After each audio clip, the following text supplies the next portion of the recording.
Questa manifestazione odierna per denunciare uno stato di cose davvero preoccupante. La stazione di Agrigento ormai è stata depotenziata negli anni e si vede sempre meno gente che viaggia. Ma non solo Agrigento, praticamente sono tutte le province che sono completamente deserte, c'è una forte richiesta di trasporto, c'è una forte richiesta di mobilità, di contro abbiamo che le ferrovie, l'offerta commerciale dei treni è insufficiente.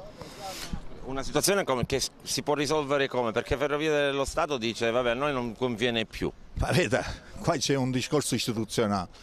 Secondo me è venuto il momento che il Presidente della Regione, al di là dei proclami che parla di una regione europea, verifichi di suo pugno qual è lo stato dei trasporti. In un paese dove non c'è mobilità, non ci sono trasporti, è un paese destinato a morire. Allora noi per la prima volta non chiediamo ulteriori risorse, ma mettere a sistema tutto quello che attualmente c'è, togliere le ridondanze e dare un servizio efficiente a tutti i cittadini.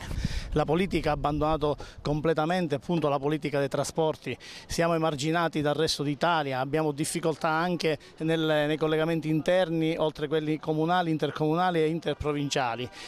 Stiamo scontando questo gap nei confronti delle altre economie che non ci permette di crescere. La politica dei trasporti deve essere prioritaria. I nostri deputati regionali ma anche l'amministrazione comunale hanno messo un po' da parte la politica dei trasporti. Noi abbiamo grandissime difficoltà di collegamento e la cosa non riguarda solo i cittadini, quindi i pendolari, i pensionati oppure diciamo, gli alunni che devono frequentare le scuole, riguarda anche i turisti che molto spesso non sanno come raggiungere Agrigento proprio perché mancano i trasporti. La CISL continuerà a fare di questo tipo di manifestazioni, continuerà a essere presente come lo siamo stati sempre.